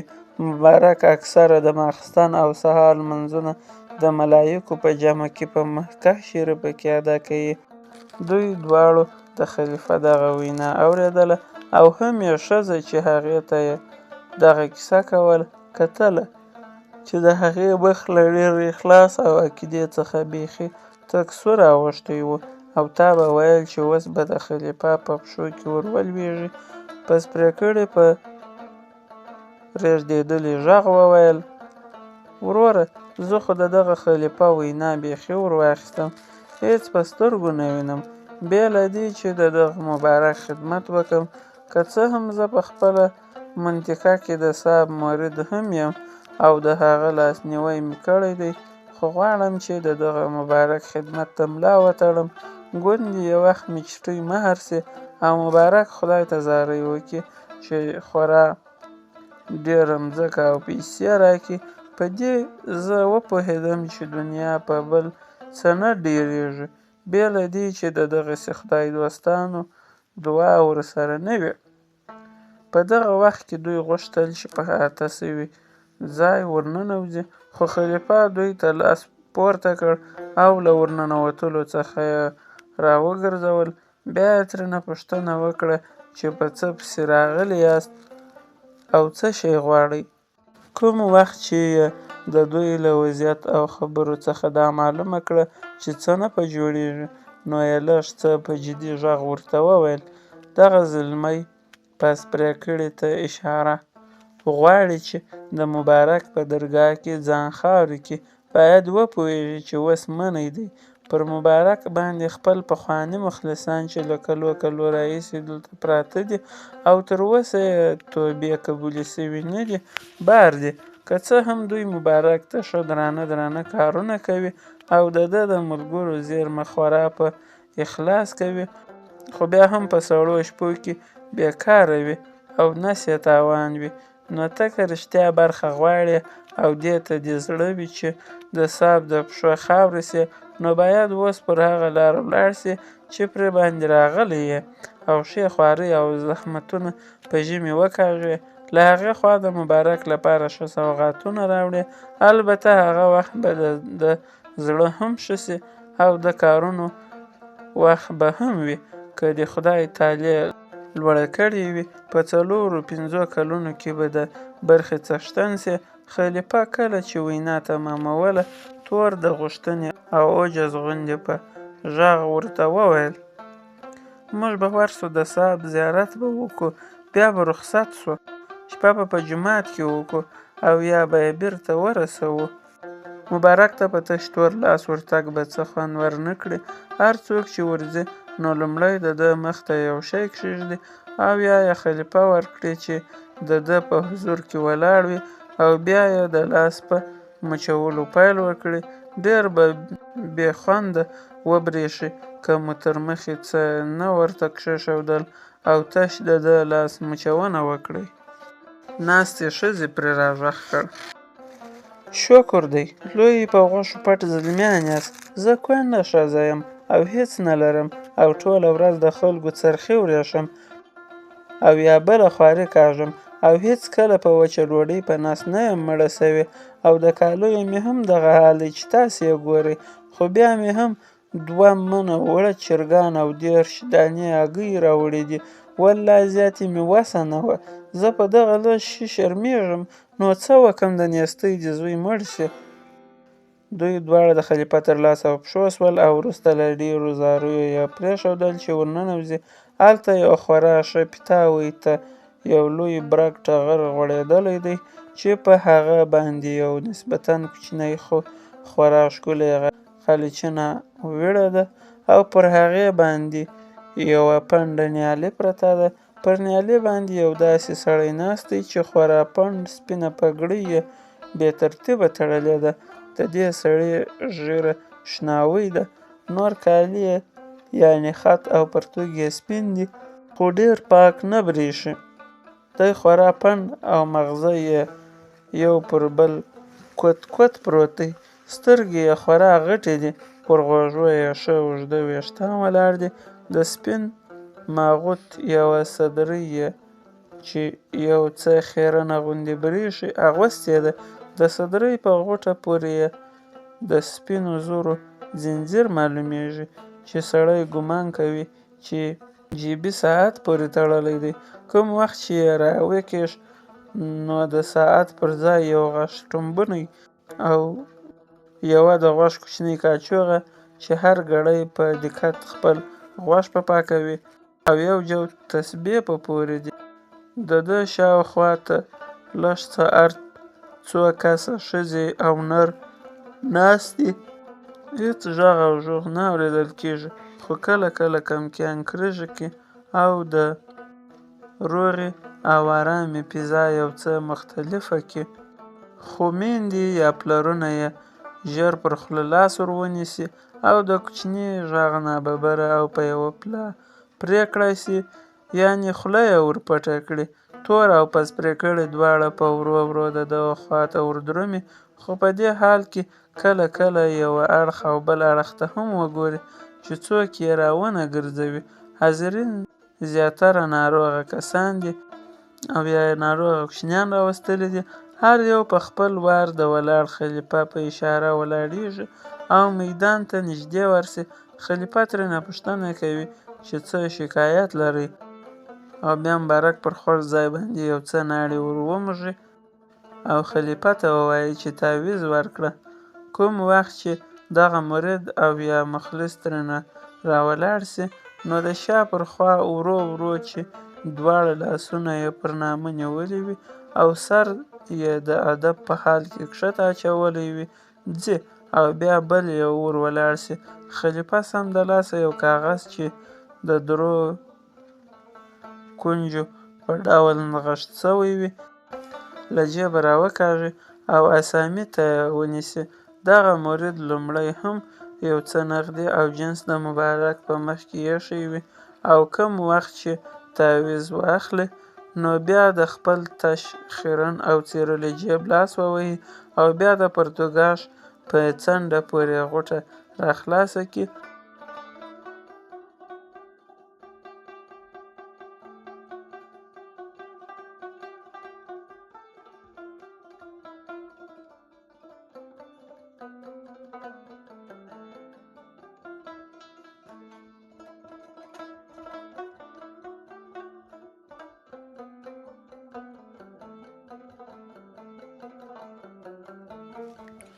خلیفګان چې هر څه د ورځې ومومي هغه بیا په ماښام د مبارک حضور ته وروړي.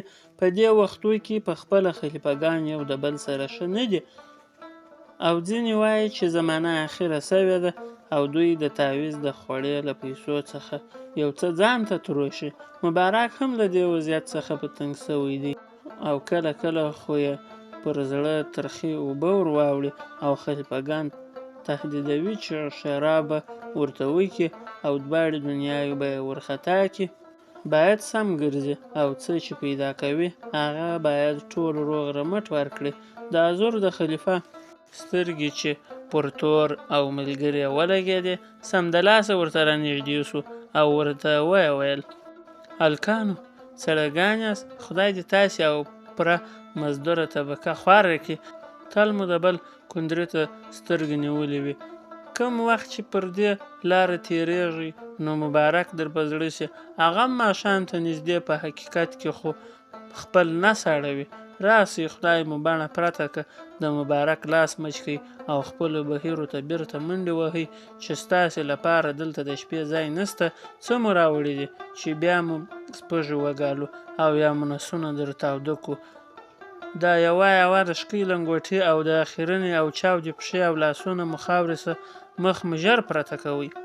دغه دواړه سړیګان په دغه وینا خورا ډېر خفه سول او وروسته له هغې چې ساړه یې وسول سرزوړي راوګرځېدل. کوم وخت چې له غره څخه د باندې راووتل تور شاوخوا وکتل او چې څوک یې نږدې ونه لیدل نو یې ملګري ته وویل: پښې در باسه. نږدې و چې خپل غوږونه بایلو. زموږ د بهیر ملګري خو رښتیا راته وویل او د هغه خبره اوس موږ ته عملاً ثابته سوه چې بې پیسو داسې ځایو ته ورتګ زموږ د مزدورانو او خوارانو کار نه دی چې لاس او خوله یې نه سره ورځي. ژر درځه چې د خپل کاکو برخه واخلو، که نه وي د شپې به له لوږې په نسونو کوکارې ولګوو. پس پرې کړي ورته وویل: زه غواړم چې یوه خبره درته وکم، هغه دا چې راځه نن شپه په نهاره تېره کړو. د دې لپاره چې د بهیر نور ملګري راباندې ونه خاندي. هغوی ته به ووایو چې مبارک د مزدورانو له طبقې سره خورا مینه درلوده او موږ ته یې خورا ښه غوړه ډوډۍ راکړه. او کوم وخت چې پس پرې کړي خپله خبره خلاصوله نو لږ څه یې وموسل او خپلې سترګې ګردۍ ونیولې. تور: زه په کابل کې وم او خپله پچه مې ادا کوله. نو کله کله به د جمعې په ورځ د کره زموږ او ستاسې د ځای دی او هلته ښه معتبر دی ورتلم. د ده په کوټه کې به یوازې زه نه وم، ما غوندې ډېر نور کسان به هم ناست وو. ده به تل د خپلو خبرو په ترڅ کې دغسې مبارکان خواره او د ټولنې دښمنان بلل او هغوی به یې غندل او ویل به یې چې دوی تل د کار کوونکو او مزدورانو پر اوږو سپاره وي او د هغوی غوښې خوري. که رښتیا درته ووایم په لومړي سر کې خو ما داسې فکر کاوه چې دغه ښاغلی به د خپلو دغو خبرو په اثر ژوندی سره وچوي او یا به له اسمانه یوه ټکه باندې راپرېوځي. کله کله خو به زه د ده له کوټې څخه ژر ووتم چې اوس موږ د ده په ګناه ونه نیول سو او دغه اسماني ټکه زموږ پر سر راونه لویږي. خو عجبه لا دا ده چې دی ورځ په ورځ پسې پړسېده او تر څو چې زه هلته وم ولاکه پر سر درد سوي هم وي. نو اوس چې مې د دغه مبارک وضعیت بیا ولید د هغه وطندار خبرې مې په زړه کې را ژوندۍ سوې. وروره سړی څه ووایي؟ نور څه نسم ویلی، پر چا به ښې ونه لګېږي. که د بهیر ملګرو راباندې خندل او که یې راباندې ژړل زه خو درواغ نه ورته وایم او په وازه خوله به ورته ووایم چې داسې یې راوشړلو لکه څوک چې سپی چغه کړي. په دې مې زړه ښه دی چې له خپل څوري څخه مې اوړه ورکړي وو چې سبا ته کاکونه یا پتیرې راپخې کړي. په تش نس به مزل نه کوو. دوی دواړه تېر ماښام خپل بهیر ته بیرته راستانه سول ځکه چې دوی د ماښام د ډوډۍ لپاره اوړه ورکړي نه وو. نو یې د سبا غرمې له کاکو څخه یو څه وخوړله. د بهیر مشر چې لنګري هم دی ورته وویل: خدای مو خوار که لکه چې تش تور لاس بیرته راغلاست. ښه یې ویلي دي، توز نه هیله د خدای له کرمه وتلې ده. راوړئ د رادارۍ والا جلا راوړئ. د سړي پر سر یوه افغانۍ جلا سوې ده. تور او ملګري دواړو د خپلو غوړو خیرنو پټکیو شملې چې په سر کې یې ټومبلې وې را خلاصې کړې او د هغو سرو څخه یې د اور رڼا ته یوه افغانۍ ور خلاصه کړه او لنګري ته یې چې په خپل تلتک کې ورته نږدې ناست و ورکړه. د دې بهیر لنګري یو ګږ غوندې سړی دی، 50 کلن ښکاره کېږي او اوږده ږیره یې ده او هغه هم توره او سپینه پر لګړه ده. دی سودایي غوندې سړی دی او کله کله خو په دې وسواس چې ګیز به قافله ترېنه تللې وي او دی به پاته وي تر سپېده داغه پورې خوب نه ورځي او اور ته نږدې ناست دی او تلتک یې په سر را غړولی دی او لوی ګونګان یو ډول بوټی دی پر اور اچوي. د انګار خورا لویه خرۍ ورته پرته ده چې شاوخوا نور سړکان ورته پراته دي. څوک خو لا په ناسته چې د خپل سوري په بنۍ یې شا وهلی وي ورته ویده دی. داسې څو ځله پیښه سوې ده چې لنګري په دې فکر چې قافله ترېنه بار سوله له خوبه ناببره راغورځېدلی دی او پر هلکانو یې غږ کړی دی چې هلئ ناوخته سو، قافله ولاړه او موږ لا پر ځای پراته یو. کوم وخت چې یې سترګې له خوبه ډکې خره یې بار کړي دي او ښه واټن یې وهلی دی، بیا دا ورته څرګنده سوې ده چې توره شپه ده او سهار لا ډېر لیرې دی او هم ټوله قافله ځای پر ځای پرته ده. نو یې د قافلې د سر د بهیر نه لږ څه تیر بیرته اړولي دي چې البته د ټولو خورا ډېر ساړه سوي دي ځکه چې بوټي او اور یې په زړه مینه کې پرېښی دی. ده ته د هغه نور انډوالان په وچ غږ څه نسي ویلی ځکه چې دی سپین ږیری پوهه او حقداره ګڼي. کوم وخت چې قافله لېږدي دی اور ته نږدې ولاړ وي او ډېر بوټي پر اچوي چې د اور لمبه لوړه سي، ښه رڼا سي او کوم شی ورځنې په مینه پاته نسي. همدغه ډول نوره قافله والا لوی اورونه بلوي چې د پیشلمي په وخت خورا ښه برېښي. په دې قافله کې د بوده ګانو شمېر خورا لږ دی. په بهیر کې ایله 1 یا 2 خره سته. اکثره چړګان خپل سوري په خپله په شا وړي. چړګان د پرېوتلو لپاره دومره ډېر درانه کالي نه لري. د زیاترو چړګانو د پرېوتلو تلتکان دومره نري او سپک وي لکه د سوی غوږ. ډېرو د خپل سوري اوړه په یوه کڅوړه یا بنۍ کې اچولي دي او هغه یې بیا په تلتک کې نغښتي دي او د تلتک یو بل سر یې په واښکي تړلی دی او په منځ کې یې یوه حصه واښکی غړند پرې ایښی دی چې هغه بیا په خپله غاړه کې واچوي او تلتک چې اوږد غوندې شکل لري په څنګ راځړوي چې دغه ترتیب ته په اصطلاح بوړی تلتک وایي. یعنې له تلتک څخه د بوړي ټوپک غوندې شی جوړ کړی وي. ځینې چې تلتک هم نه لري نو اوړه یې د څادر په څنډه پورې غوټه کړي وي. هر کله چې دا قافله وختي له خپلې منطقې څخه راووتله او کوز ملک ته شیوه کېږي نو له دغه قبله چړګانو د لاندې څو ټوټې وچې غوښې چې نور چړګان یې معمولا له ځانه سره وړي نه دي رااخیستې. په دغه سبب دوی خورا زړه خوږې دي. خو کوم وخت چې په قافله کې ونډۍ وسي البته ځینې چړګان یو څه غوښه رانیسي چې هغه هم په هیڅ توګه د دوی اشوه نسي قرارولی. ګیز وختي قافله ولېږدېدله. د لمر ختلو تر وخته پورې ټولو چړګانو لاسونه په تخر کې نیولي او په لاره را روان دي او د پخوا په شان ځای پر ځای کولو لوی بوټي او یا ژرګې ته اور اچوي او چړګان د لاسونو د تودولو لپاره پرې راټول سي.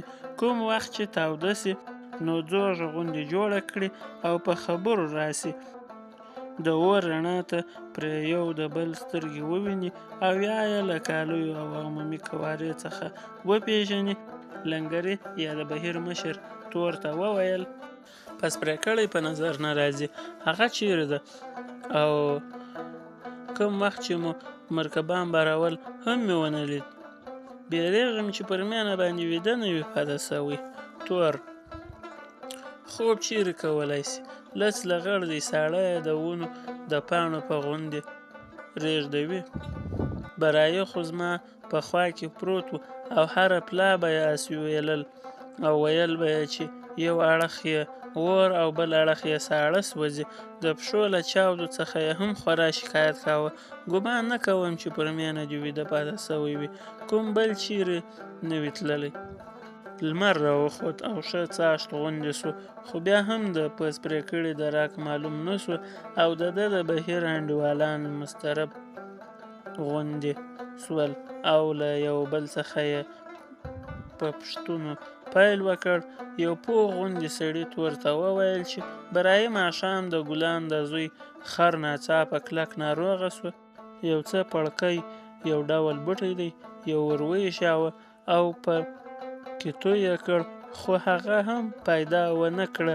پر دې چې خر یې مردارېدو ته نږدې و خو خورا ډېر یې ژړل، نو ته به یې پېژنې چې ګلان خو د پز پرې کړي لیرې غوندې د ماما زوی کېږي. ما زړه دا راته وایي چې هغه به یې سوکه خبر کړی وي چې ورسي د خره څرمن واړوي او بیا له هغه څخه د خپلو پښو لپاره سوګلې جوړې کړي. تور دا پورته وینا لنګري ته وکړه. هغه ورته وویل کاشکې دومره خوله وای چې د خپلو پښو چاره یې کړې وای. تاسې نوره پوښتنه او ګروېږنه هم وکئ. زه ډارېږم چې ژوندی ژاړی راڅخه ورک نه سي، ځکه چې د ګلان زوی هم سره له یو څو نورو څړګانو موجود نه و، نو ځکه د دوی یقین نور هم کلک سو چې پز پرې کړی به د څرمن لپاره تر شا پاته سوی وي. په توګه قافلې تېر ماسپښین د یوې ښې چینې په شاوخوا کې واړول. د دوی دا مېنه په یوه داسې ځای کې ده چې د دښتې غوندې ده، خو لږ څه ارت څو فوټې یعنې غونډۍ ښکاره کېږي چې ژیړبخون رنګ لري او بوټي او غنې نه لري. اسمان داسې دی لکه د مرغۍ سترګه، یعنې ټکی وره ورباندې نسته. داسې چوپه چوپتیا ده چې ته به وایه په عمرو بني ادم په دې ځای کې ګام نه دی ایښی. خو کله کله د خرو هینګارې دا ژور سکوت وغوړوي. مازدیګر لمر لوېده چې پز پرې کړی هم راغی. د بهیر ټول انډیوالان یې پرې خوشحاله سول. له ده سره 4-5 کسه نور هم ملګري وو. وروسته له تحقیق څخه دا څرګنده سوه چې دوی هغه خره ته ناست وو، ځکه چې خر نه مردارېده نو دوی وځنډېدل. په دې کې تور ته دا ور یاده سوه چې نه خر مردارېده نه سپی ځینې تله. خورا خوشحاله و چې د پښو لپاره یې ښه څرمن اړولې ده. تور پر غږ کړ لایقه تا خو خپلې پښې پټې کړې، اوس ستا کلفي ستن چې تل له پښو څخه ازغي په کاږ یې ماته راکړه، ځکه چې پښې مې له ازغو ډکې دي. پز پرې کړي په داسې حال کې چې خورا ډېر بوټي پر اور واچول او لویه لمبه یې وکړه، ورته وویل ته خو په موږ ټولو کې باچا یې. په تاوده کوسۍ کې دې کوناټي وکړ، ټوله شپه دې خرهار او ویده یې. موږ د سړو له لاسه عللۍ وهو. په دغه وخت کې د یوه بل بهیر یو سړی راغی او لنګري ته یې په یوه وارخطا غوندې لهجه وویل پر موږ کار کوونکو خوارانو اسکیرلو او پرو هره ورځ نوی ناورین لویږي. اوس یو سړی راغی او ویل یې چې دروازګۍ غره ته د غلو غدۍ راغلې ده او ټول غر ترېنه ډک دی. څو شپې لومړی یې د څړګانو څو بهیرونه وشکول او هم یې مرګونه پکې وکړل. د دې وینا په اورېدو سره تور خپل کوسۍ سره راټول کړ او ناببره یې تر خولې ووتل. کوسۍ خو ولاکه ورکړم چې 20 ټوټې مې لا هم کې. د دغه بهیر لنګري په یوه دروند او ډډ غږ ورته وویل په ټوله قافله کې صرف 2 تیرایي توپک دی چې قافله نسي په خوندي کېدای. ښه به دا وي چې تر هغې پورې پر غونډۍ باندې اور بل کړو او څو کسه سره مرکه سي او یوه چاره وسنجوي، ځکه په قافله کې ډول نسته چې د چغې په غاړه یې او خلک سره راټول کړو. نو ښه دا ده چې 2-3 ځایه دې ناره وسي چې د مرکې سلا او مشورې لپاره دې خلک پورې غونډۍ ته سره راټول سي قرغون یې لا نه وه خپره سوې چې د هغې غونډۍ پر سر باندې څو د خولې د پرېکړې سړي سره راټول سول او د هغه سړي دا خبره یې وڅېړله چې ویل یې د دروازګۍ غره له غلو ډک دی. له ډېرو کښته او پورته څخه وروسته داسې فیصله وسوه چې لاره دې بدله سي او د لوی بند په لاره دې د توکرک له تنګي څخه تېر سي او بیا دې نو د توبې په غره ور واړوي. وخت چې د دروازګۍ د غره سیمې ته ورغلل هلته به نه اړوي او ټوله شپه به مزل وهي چې سبا د خطر له منطقې څخه ډېره لرې سوې وي. سبا وختي بیا قافله بار سوه. د ځینو خرو په غاړه چې ځنګلې ځړېدلې له هغو نه یې بېرته لرې کړې. پر لاره باندې تور خپلو نورو انډوالانو ته وویل که خدای زما دغه کوسۍ د غلو له تېري څخه وژغوري نو یو ښه نظر به ورکوم. په تېرو 3-4 مزلونو کې به څړګانو بدلې بللې چې لمر به تود سو نو ځای په ځای به یې اتڼونه اچول، خو نن ټول پټه خوله روان دي او هر یو په خورا ژور فکر کې ډوب دی. له عمومي وضعیت څخه داسې څرګندېږي چې ته به وایې دا ټوله قافله د مرګ او نیستۍ ژورې ته درومي. د هر چا رنګ الوتی دی. که څه هم د دروازګۍ غره ته لا ښه واټن پاته دی خو اوس لا د تیار سوي په حال کې لیدل کېږي. تور لنګري ته وویل کوم وخت چې ما پچه ادا کوله نو موږ ته به یې ویل چې د خطر په وخت کې خپور کاږئ سره خواره واره سئ. نو اوس هم دا ښه ده چې ډېری په یوه ځای سره ولاړ نه سي او څړګان تیت او پرک سره ولاړ سي. که چیرې ناوه بره شلیک را باندې وسي نو مرګونه به ډېر نه وي. لومړی تر هغه چې لنګري ځواب ورکړي یوه بل سړی ورته وویل زه خو پر دې لاره باندې تللی یم 2 ځله غله را باندې پېښ سوي دي چې تڼۍ یې نه وه را پورې پرېښې. لاره اکثره په شیلو او درو کې وتلې ده. ځینې ځایونه خو لا دومره تنګ وي چې یو سړی پرې تېرېږي هغه هم په خورا احتیاط. خره خو به تر غوږو او لکیو نیسو او په بسم الله به یې تېروو. مقصد دا دی چې د تیت تللو فرصت نسته. بیا قافلې واړول. وروسته له یو څه ځنډ څخه 2-3 تنه مشران غوندې خلک د ټوپکو څښتنان نو ته ورغلل چې له هغوی سره د ځان د ساتنې په شاوخوا کې خبرې وکړي. نو یوه ټوپک والا ورته وویل ټوپک مې د کار نه دی، کور مې څوک نه درلودل او په دې مې زړه غل و چې دا به څوک په ژمي زموږ له کوره یوسي نو ځکه مې له ځان سره راواخیست. بې له 3 دانو نور کارتوس هم نه لري. زما مقصد دا دی چې چېرته دا ټوپک په خره بدل کړ او هغه مې وچلاوه او یو څه شی مې پرې وموند. هغه بل ټوپک والا خبرې ته ځان جوړاوه چې مشرانو ورته وویل له تش ټوپکه ډېر کسان ډارېږي. نن ورځ په ټوله قافله کې بې له ستاسو له 2 ټوپکانو بل ټوپک نسته. تاسې په موټو تو کړئ او پیاوړي غوندې په ډګر ودرېږئ او د دغو خلکو د دفاع او ځان ساتنې لپاره ملا ټینګه کړئ. بیا مشرانو په خپل منځ کې لږ غوندې خبرې سره وکړې. دا خبره تقریبا د بڼهارې په توګه وي او وروسته یې بیا خپلې خبرې داسې پسې اوږدې کړې. که چیرې تاسو د دې قافلې د ساتنې په لاره او کوشش کې ټوپکان بایلودل نو وپوهېږئ چې موږ به تاوان درکوو او دا پور به ټول در سره پرې کوو. دا د مېړانې ډګر دی او د ټولو سترګې ستاسې خواته کږې دي. په دې مجلس کې هغه سړی هم ناست و چا چې پر توکرک د غلو د موجودیت احوال راوړی و. دا سړی ښه د خولې او د پرېکړې غوندې ښکاره کېده او د مشورې هم ورکولې. د یوې پوښتنې په ځواب کې وویل شکر دی ټول مسلمانان ورونه یو، په خپله د اخوند مرید یم، 5 وخته لمونځ او اودس مې نه دی قضا کړی.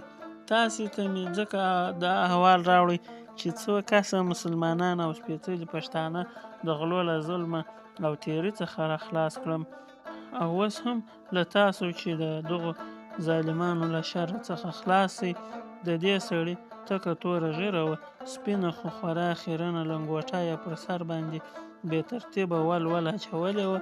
هره خبره چې کوي په کتاب یې اسناد کوي، مثلا هر ځل یې وایي کتاب کې یې راوړي دي چې دا کار باید داسې وشي. په دې باندې ټول په تېره بیا لارښوونکي خورا خوشحاله شول چې دواړه ټوپک والاو خپل چمتووالی څرګند کړ او په هسکه غاړه یې وویل چې دوی به د یرغل کوونکو په مقابل کې خپلې پښې کلکې کړي او تر څو چې یې وس وي قافله به وژغوري. لارښوونکي د دوی خبره غوڅه کړه. لومړی خو به د خدای تعالی په فضل ګوندې د غلو له پېښېدلو څخه بیخي خلاص و او خدای تعالی به مو د خپل کرم او احسان په جامه کې ونغاړي او د دوی مردار مخونه به پرته سي. خو که چیرې بیا پېښ شول نو هېڅ تېښته البته نشته او باید بشپړ مقاومت وسي. د لارښوونکي خوږو خبرو او د ټوپک والاو زړورتیا دغه جرګه خورا ښه خوشحاله کړه او په ډېرو خوږو هیلو سره ولاړل. په دې مرکه او جرګه کې دا هم فیصله شوه چې سړګان به وروسته له دې پر لوړ ځای ورنه بلوي او څو چې یې وس وي په ژورو ځایونو کې به دوی دغه کار کوي. ګهیځ وختي د سړګانو قافله په بې ساري پټه خوله او بې له کومې لوړې ځوږې ولېږدېدله. د ورځې 11 بجې به وې چې سړګان او یو څو خره یې چې موږ یې قافله بولو د غره په یوه تنګي راکښېوتل. ټول پټه خوله روان دي، داسې چوپه چوپایي ده چې ته به وایې سړیو او خرو ساوې نیولې دي او هېڅ خرپ نه اورېدل کېږي. لومړی تر هغه چې قافله په تنګي راکښېوځي نو دواړه ټوپک والا په بیړه یو د تنګي یوې خواژې ته او بل یې بلې خواژې ته وختل او هلته یوې لویې تیږې ته کښېناستل. سړګانو چې دغه وضعیت ولید لږ څه زړه په ننوت او ځای په ځای د هشه غږ واورېدل سو. خو سره له هغه هم که چیرې د سړي او یا خره پښه به له کومې ډبرې سره وموښتله سم د لاسه به د ټول غوږونه بک سول او سترګې به یې هغې خواته واوښتلې. دا تنګی ښه اوږد غوندې دی. سړګان تقریبا 50 دقیقې نور هم په تنګي کې لاړل. له دوی سره سم غټو او ژورو باندې دواړه ټوپک والا روان دي. دوی کله ډبرې ته ځانونه نهام کړي او کله بیا ښکاره سي. په همدغه وخت کې و چې د چورلي غږ سو او سم د لاسه ورپسې په یوه پلا درب سو. ټول تنګی له دوده ډک سو، چغ و پغ جوړ سو. د خرو هنګارې د سړو له زګیروي سره یو ځای سوې او هېڅ خواته د ځغاستې لاره نشته. څوک د الله اکبر نارې وهي، څوک سوکه سوکه د لا اله کلمې وایي. څو دقیقې وروسته دود له شانده خپور سو او شاوخوا ښکاره سوه. په دغه وخت کې یو هیبتناک غږ واورېدل سو چې ویې ویل ځای په ځای څوک باید ونه ښوري، که نه وي خون به یې په خپله غاړه وي. کراره سوه. ته به وایې چې ټول شیان بیرته عادي حالت ته راوګرځېدل. د ویرې څادر پر ټولو ساکښو خپور سو. ځینې بې سده سول او ځینو هېښ کتل. یو څو ثانیې وروسته بیا غږ سو ولاړ سئ. یو د بل لاسونه سره وتړئ. هېڅوک په هېڅ نه پوهېدل. د ټوپکانو په یوه پلا درب ټول کاڼه کړي دي او سد یې له سره ترېنه ایستلی دی. تور سوکه یوه بل سړه ته چې له ښي مټ څخه یې وینو دارې وهلې وویل د غلو غدۍ خو وختله، خدای دې خیر کړي، مالونه خو راپورې نشته، خدای مو دې سرونه او د اغوستو کوسیانو ته خیر کړي. نه پوهېږم چې دا به د کوم غدۍ وي. له غږ څخه یې معلومېږي چې د وزیرو تاړاک دی. زګیروي هر لور ته لږ څه په زوره غوندې سول. څوک وای د خدای لپاره یو غوړپ اوبه راکړئ. څوک وای ادې مړ سوم. څوک لږ څه په زوره وای یا خپله پیره راورسېږي. دغه دې د مدت وخت دی. په دې وخت کې د ټوپک د ټک غږ سو او ورپسې بل شلیک ورکړل سو. خو دا ځل یې د قافلې خواته نه راځي.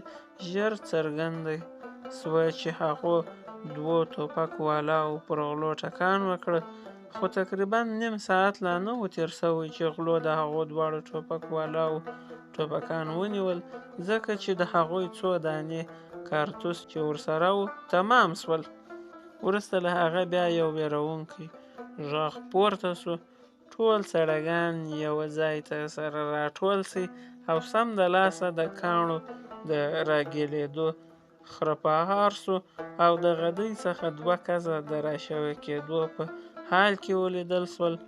کوم وخت چې لاندې تنګي ته رانږدې سول نو یو ځل یې بیا نوک ونیو او د یوې لویې تیږې شاوخوا ته یې ځای ونیو او شاوخوا یې ښه څار وکړ، خو څو دقیقې وروسته له پاسه غږ پر وسو چې څوک نسته، زړور کوز سئ.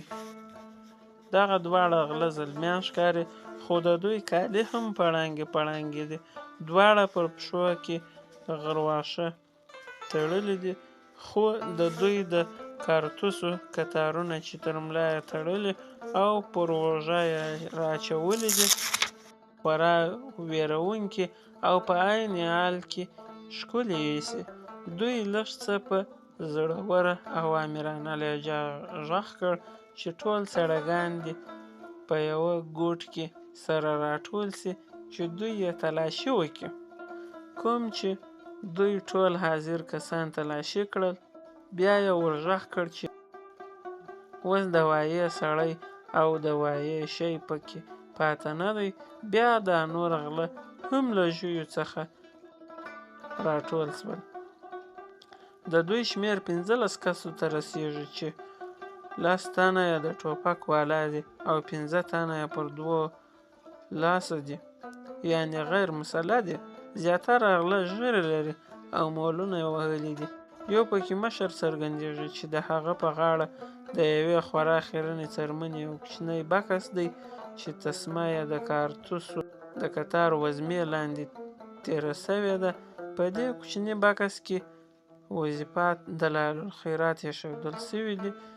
د غلو مشر یوه سړه ته د خواخوږۍ غوندې په غږ وویل: زلمیه، زیاته مه وېرېږه، ته او یو بل سړی هغه نور کسان سره راټول کړئ چې د لومړي شلیک په اثر مړه او ژوبل سوي دي. ټول دغه ډول کسان د هغه پورې خوا د نریو اوبو پر غاړه کښېږدئ. څوک که اوبه غواړي ور یې کړئ چې خواران تږي تر دنیا تېر نه سي. په داسې حال کې چې ټوپک والا غله ورته شاوخوا کېناستل چې په تش لاسو وو، د سړیانو په بیا تلاشي کولو پیل وکړ. دوی به لومړی د لنګوټو د سرو په شملو کې کتل او بیا به یې تر ملا لاسونه ور تېر کړل، وروسته به یې په سرونزو کې ګوتې ور وهلې. دغه ټول عملیات چې تکمیل سول نو بیا یوه غله غږ کړ: ډوډۍ ترېنه راټوله کړئ چې وږي یو. یوه بل غله ورته وویل: تاسې وګورئ، که د چا ښه لنګوټه، ښې موچڼې او یا کوټ کوسۍ ورسره وي هغه ترېنه راواخلئ. د دې قافلې د خلکو ټول شمېر چاته معلوم نه و، خو کوم وخت چې دوی د غلو له خوا د نورې تلاشۍ لپاره کتار ودرول سول نو تور چې د دوی په شمېرولو پیل وکړ چې هغوی د ټولو شمېر 260 تنه او چې په هغوی کې 10 کلن 12 کلن هلکان هم وو. د غلو د لومړي شلیک په اثر 2 تنه مړه او 6 تنه ټپیان سوي وو. 3 خره هم لګېدلي وو. په زخمیانو کې یو پس پرې کړی او لنګري هم شامل وو. تور ځان بختور ګاڼه چې له دې بدمرغې پیښې څخه ژوندی راووت. د غلو څخه هغه سړی چې دلال الخیرات شریف یې په څنګ کې وویل: هلکانو، سپک کالي در ټول کړئ او تر درنو شیانو لکه وړو او داسې نور مه لاندې کېږئ چې بیا یې وړای نه سو. د غومره اوړه در واخلئ چې زموږ د 2 شپو مړۍ کېږي، ځکه وروسته له هغه به د پونداو کډې راسي. بیا به له هغو څخه ښه ډېر اوړه او بودګان بوځو، ځکه چې هغوی ماړه خلک دي. دغه خواران څو سړیان دي، یعنې په 2 لاسه دي. څه پورې نسته. د غلو مشر په دې خورا په قهر دی چې هغه 2 تنه ټوپک والا سړګان ژوندي ژاړي، ځینې ورک سول، خو په دې یې بیا زړه ښه و چې هغوی دواړه ټوپکونه غورځولي او غلو ته په لاس ورغلي دي. بیا غلو په انفرادي صورت د سړګانو په ډله کې نظر واچاوه او هر یو لاس و پښې وهلې چې ګوندې یو ښه په زړه پورې شی مونده کې. خو یوه غله د تور کوسي ته لاس ور واچاوه، نو تور هغه پر ځان سره راټینګ کړ او ورته یې وویل: دا کوسی خو ولاکه درکم چې سم د لاسې پرې مړ هم کړې، ځکه که دې دغه کوسی راڅخه یووړ هرومرو به له سړو مړ سم، نو تر دې دا ښه دی چې لومړی ما مړ کړې او بیا کوسی راڅخه واخلې. دوی دواړو لاسونه سره واچول، غله ټوپک د اوږې څخه پرې راخلاص کړ او غوښتل یې چې ځای پر ځای یې کړي، خو د یوه بل غله ورته پام سو او خپل ملګري ته یې وویل: پر څه یې وژنې؟ دا کوسی نه راکوي، خدای دې خوار که، نه په خپله سړی دی او نه یې دغه کوسی په دغه مردکه ارزي چې ته یې اوس پر خالي کول غواړې. ته دا پینې پینې کوسی څه کوي او څه ډول یې وړل غواړې؟ که دې په خپله دغه څړه ته خوښ نه ده نو په تیږو یې مردار که، خو کوسی مه ځینې رااخه، ځان په دغه ډول شیانو مه درنوه. خدای مهربانه دی، ښه غوړه ګوله به خولې ته راسي. په ټوله قافله کې یوازې د غلو غږ اورېدل کېږي چې چاته ښکنځل کوي او څوک تهدیدوي چې روپۍ ورکړي. تقریبا د ورځې 1 بجه ده او د غلو مشر غږ وکړ: هلکانو بس دی، له قافلې څخه ټول بیرته راووځئ، ناوخته کېږي. دوی واړه پایلوچه خلک دي چې هېڅ پر نسته. د وایې شی مو ځینې راټول کړ چې بیا به یې په نهمه سره وویشو.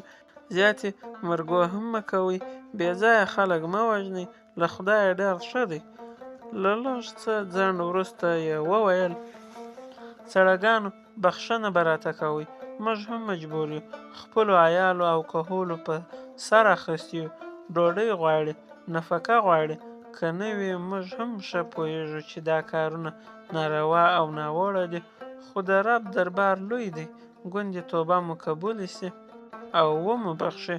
تاسې ته دې خدای په کوز ملک ښې خوارۍ درمنده کړي او کوم وخت چې له هغې خوا راځئ نو یقین دی چې زموږ غوندې غله به مو نه شکوي. خپل مړي ښخ کړئ، خدای دې پرې ورحمېږي. تور په دغه وخت کې ځیر سو او هغه لارښوونکی یې ولید چې هغه د دوی د قافلې لارښوونه یې کوله. ده هم ښه ډېر کالي سره راغونډ کړي او هغه یې په یوه واشکي سره تړل چې بیا یې شاته واچوي. د تور زړه طاقت ونه کړ او له نورو سړګانو څخه ورته راتېر سو او په یوه مسخره ناکه لهجه یې ورته وویل: ته زموږ لارښوونکی نه وې او اوس داسې څرګندېږي چې د غلو ملګری یې، او که زما سترګې ما غلطوي او ته بل څوک یې، تا خو غټې خبرې او مسلې کولې، اوږده لمونځونه او نفلونه دې هم کول، اوس څه در وسول چې د غلو په غدۍ کې شامل یې؟ لومړی تر هغه چې دغه سړی ځواب ورکړي د غلو مشر په پسخند وویل: څوک چې دغسې ونه کړي او د پسه په پوست ځان نه ننباسي نو بیا موږ کله دغه ډول ښکار کولی سو؟ دا خو د همدغه سړي برکت و چې زموږ د ټولو خولې ته یې ښکار راوست او اوس هم موږ هر یو د هغه ښکار په خوړلو بوخت یو. خو دغه باید ووایم چې دغه خرس څرک ښه چاغ ښکار نه دی راوستی. خوسي خوار تش هډونه یاست، څه در پورې نسته. د تور ناببره پر خوله راغله، خواره وږې څه به نه خورې، د سوی له سږي. د تور د لنګوټې له شملې څخه غلو هغه 10 روپۍ هم خلاصې کړې، کومې چې ده په خورا احتیاط او مینه ساتلې وې، او د هغه له خرڅولو څخه یې تل لاس اړاوه. په دې ډېر ارمان ورته درېدی چې ولې یې په هغو روپو ونډۍ نه کوله او ځان یې په غوښو نه مړاوه او بیا د سوکا له ځان سره وویل ښه یې ویلي دي چې سپمولي سپو خوړلي. بیا که مې هر څه مونده کړل په نس به یې خورم. دا د خپل نس ازار وولم. د ټپیانو زګیروی دی او خورا نامرتبه ډول د نریو اوبو پر غاړه پراته دي. د دوی وای وای واخ واخ مړ سوم نارې سورې د غلو پر اعصابو دومره بې اغېزې دي چې کورټ یې په زړو کې دا نه ورتېرېږي چې څه معامله ده او څوک د څه لپاره ولې فریادونه کوي. هغه دوه کسه چې د غلو مشر د مړو او ټپیانو د زېرمې کولو لپاره مقرر کړي دي، هغوی لکه کوکۍ دورې را دورې پر دوی ګرځي، د چا سر پورته کړي او په غبرګه کې یو څه اوبه په حلق کې ور وڅڅوي. دوهم سړی خو یې زړې مچڼې لري، هغه بیا په مچڼه کې اوبه ور واخلي او ټپیانو ته یې په خوله کې ور تو کړي. د غلو مشر و نورو غلو ته وویل ټول کالي در واخلئ او هغو اوبو ته درځئ، هلته به د مړو او ټپیانو په جېبو سرونزو حملاو کې هم وګورو. ګوندې یو څه دوایي شی نور هم مونده کړو. وروسته له هغه به پر چینه اودسونه تازه کو او بیا به لمنځونه وکو او بیا به پسې درومو. د چینې پر غاړه یوه ټپي چې له ډېرو دردو له لاسه یې مرګ غوښت، غلو ته د زګیروي په حال کې وویل تاسو چې داسې کارونه او ناحقه مرګونه کوئ بیا نو دا لمنځونه ولې کوئ؟ یوه غله په خورا وچ غږ ورته وویل دا ناغېړۍ پرېږده، که دې ځان له غاړې وي ما ته ووایه چې دستي دې له دغه عذابه خلاص کړم. ستاسې یې زموږ په غلا او لمنځو څه؟ خدای دې خوار که ته غواړې چې بیخي سره کافران سو؟ د غلو مشر دوه حاضرو څړګانو ته وویل ورسئ څو تنه نور څړګان او خره راولئ او خپل مړي او ټپیان مو له دغه ځایه څخه یوسئ. پورته یوه بله چینه هم ده، هلته به واړوئ او د خپلو ځپل سویو ملګرو زېرمه به وکئ. ته پرېږدئ چې موږ دلته کالي سره وویشو او ځانونه وساکو او هم اودسونه او لمنځونه وکړو. په قافله کې چې کوم واړه هلکان وو هغوی هم ویرې دومره سره پیچلي وو چې زبون یې وهل سوی و او هېڅ غږ یې نسو کولی. هر یو هېش پېش غوندې ښکاري او یو بل ته رډ رډ سره ګوري او هېڅ نه پوهېږي چې له کومې خوا راتلو او کومې خوا ته درومو.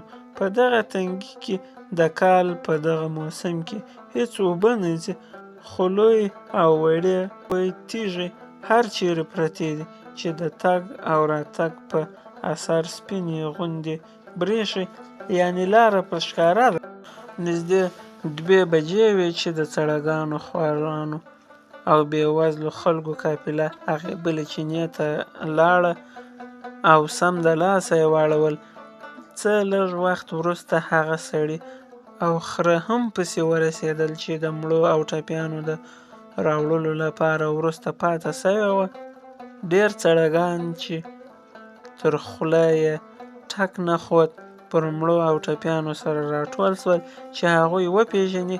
هر چا چې به خپل مړی او ټپي وپېژنده تر خوله به یې لویه کریږه پورته سوه چې د دغو نورو سترګې به یې بې پامه ور واوښتې. د تور د بهیر لنګري تور او نورو ملګرو ته وویل پس پرې کړی خوار ډېر په عذاب دی، ګمان نه کېږي چې تر ډېره دې ژوندی پاته سي، ځکه چې خورا ډېره وینه یې له ټټر څخه ولاړه. تاسې یې یوې ګوښې ته کښېږدئ او پوښتنه ورځنې وکئ چې وصیت کوي او که نه، که یې پر چا څه باندې وي او یا د چا څه ور باندې وي هغه دې ووایي چې غاړې یې خلاصې سي، او هم چاته ووایاست چې یاسین شریف پر ووایي. لوږه او تنده د هر چا یېره وه، هېڅوک په ستړیا نه پوهېده ځکه چې غم او ویرې دومره پر سر اخیستي وو چې هېڅ شي ته یې پام نه و او هر چا یوازې خپل ژوند غوښت او بس. یوه ملاوشمه سړه غږ کړ دا مړه سوي څړګان ټول شهیدان دي له همدغه قبله نور هیڅ مراسم نه غواړي، باید په خپلو کالیو کې شامۍ پرې جوړې کړي. زه خو وایم چې 4 واړه او که یوه پاس پرې کړې هم تېره کړه، نو 5 واړه دې په یوه ځای کې ښخ کړل سي. دغه کسان بختور دي چې د شهادت مړینه یې په برخه سوه. د مړو او ټپیانو خپلو خپلوانو او نورو هغو کسانو چې په زړه خورا نرم دي څوک جوړ کړ. دا ځکه چې په دوی لږ څه ساه ننوتله او احساس یې وکړ چې څه پیښه سوې ده او په څه ډول او ولې یې خپل خواږه وروڼه او خپلوان له لاسه ایستلي دي. تور لنګري ته چې ټپي سوی دی خو ټپ یې په غوښه کې دی، له مینې په ډک غږ وویل: که چیرې په سمه لویه لاره تللی وای او د دروازګۍ د عمومي لارې څخه مو پښې نه وای بدلې کړي، ګوندې دغه حال به نه وای راباندې راغلی. خدای دې هغه څرک په خپل غضب اخته کړي. موږ یې په دې ژوره ډوله کې واچولو.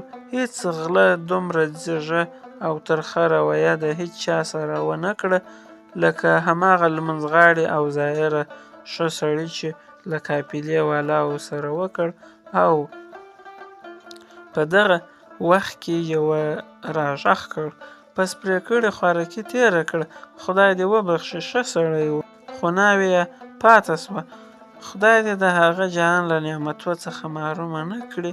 خو یوه شي یې ماته ډېر زور راکړ او هغه دا چې د خوارکي غوږونه یې ورولي، د ده د سپینو زرو لښتې یې ترېنه په زوره راکش کړي دي او د دواړو غوږو پستې برخې یې غوڅې کړي دي. تور د لنګري خبرې چې په زګیروي یې کوله غوڅه کړه. ما په خپلو سترګو ولید چې هماغه څرک خدای وهلی زما په خواږه پس پرې کړې پورې ځړېده. زما بشپړ یقین دی چې دغه کار هماغه په زړه تور څرک کړی دی. د غوږونو لښتۍ پر ده باندې خورا ډېرې ګرانې وې، ځکه چې دا لښتۍ د ده پیغلې ده ته 2 کاله لومړی ورکړې وې چې پر یادوي یې. زیړ مازدیګر سو، سړیګان لږ څه سره وښورېدل. مشرانو پر هلکانو غږ کړ چې بیا تیاره کېږي، باید ژر د ماښام پیلوځي برابر کړي، که نه وي تر سهاره پورې به یې ساړه وچ کلک کړي. 2 دقیقې وروسته قهوې واخیستلې سوې او د بهیر هلکان د تنګي ډډو ته وختل او کرپ کروپ جوړ سو چې لږ څه یې د قافلې د ژوند طبیعي حالت راڅرګنداوه. لنګري خپلو انډیوالانو ته وویل چې په هره توګه که کېږي باید ژر وربل کړي چې لږ څه تود سي.